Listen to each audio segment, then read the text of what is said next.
গত ১৬ জুন সকাল ৮টা ১৫ আগরতলা থেকে কলকাতার উদ্দেশ্যে রওনা হয়েছিল কাঞ্চনজঙ্ঘা এক্সপ্রেস। যাত্রীবাহী এই ট্রেনটি ২১টি কোচ নিয়ে এবং ২টি ভিপি পার্সেল কোচ সহ ২৩টি কোচ নিয়ে রওনা হয়েছিল।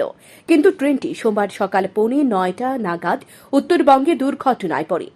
একটি মালবাহী গাড়ি কাঞ্চনজঙ্ঘা এক্সপ্রেসের পেছনে এসে ধাক্কা দেয়। এই দুর্ঘটনায় এখন পর্যন্ত ৫ জনের মৃত্যু হয়েছে এবং ৩০ জন আহত হয়েছে। আহত ও নিহতদের এখনও শনাক্ত করা যায়নি। বিশেষ করে তারা ত্রিপুরার বাসিন্দা কিনা সে বিষয়েও জানা যায়নি। সোমবার দুপুরে সচিবালয়ে এক সাংবাদিক সম্মেলন করে একথা জানান ত্রিপুরা তথ্য ও সংস্কৃতি দপ্তরের সচিব ড প্রদীপ কুমার চক্রবর্তী। তিনি আরও বলেন, যুদ্ধকালীন তৎপরতায় চলছে উদ্ধারের কাজ। ইতিমধ্যে কলকাতা ত্রিপুরা ভবন থেকে দুজনের একটি টিম ঘটনাস্থলে যাবে সোমবার বিকেলে। এই প্রতিনিধি দলটি ত্রিপুরার কেউ যদি আহত হয় তাহলে তাদের চিকিৎসার সমস্ত সহযোগিতা করবে। তিনি সচিবালয়ে সাংবাদিক সম্মেলনে আরও জানান, এ দুর্ঘটনায় রাজ্যের কেউ যদি মারা যায় তাহলে তাদের পরিবারকে ২ লক্ষাধিক টাকা দেওয়া হবে। যারা আহত হয়েছেন তাদের পূর্ণ খরচ রাজ্য সরকার বহন করা হবে। আরও বলেন, এ দুর্ঘটনার পর থেকে সমস্ত খবরাখবর পশ্চিমবঙ্গের সরকার এবং রেল মন্ত্রকের সাথে যোগাযোগ রক্ষা করে চলছে ত্রিপুরা সরকার। মাননীয় মুখ্যমন্ত্রী আজকে সকালবেলায় ঘোষণা দিয়েছেন যে যারা আমাদের ত্রিপুরা রাজ্যের যদি কোনো প্যাসেঞ্জার সেখানে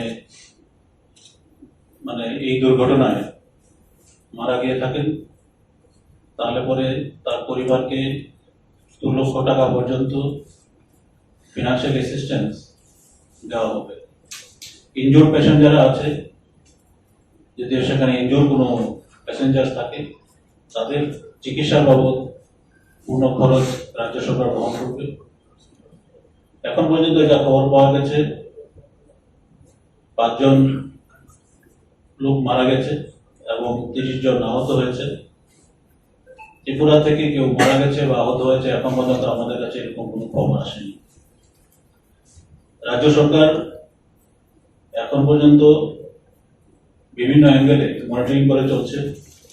railway authority, railway ministry, Paschimbanga সরকার, ডিজাস্টার ম্যানেজমেন্ট অথরিটি পশ্চিমবঙ্গে যেটা আছে তাদের সাথে আমাদের এই রাজ্যের ডিজাস্টার ম্যানেজমেন্ট অথরিটি রয়েছে, তাদের একটা হেল্পলাইন আছে, সেই হেল্পলাইনের মাধ্যমে এবং পার্সোনালি যোগাযোগ করার চেষ্টা করছে। আমাদের মাননীয় আয়োজিত এই দিনের সাংবাদিক সম্মেলনে এছাড়া উপস্থিত ছিলেন পরিবহন দপ্তরের সচিব উত্তম কুমার সহ ডিজাস্টার ম্যানেজমেন্টের আধিকারিকরা। এদিকে ঘটনাস্থলে উদ্দেশ্যে রওনা দিয়েছেন রেলমন্ত্রী অশ্বিনী বৈষ্ণব। বৃষ্টি চলছে দার্জিলিংয়ে, ব্যাহত হয়েছে কাঞ্চনজঙ্ঘা এক্সপ্রেসের উদ্ধার কাজ। রেলের তরফেও আলাদা করে ক্ষতিপূরণ ঘোষণা করা হল। রেলমন্ত্রী এক্স হ্যান্ডেলে জানিয়েছেন, মৃতের পরিবারকে ১০ লক্ষ টাকা করে দেওয়া হবে। যারা গুরুতর আহত তারা ২.৫ লক্ষ টাকা এবং যারা কম আহত তারা ৫০,০০০ টাকা করে পাবেন। সান্দন টিভি।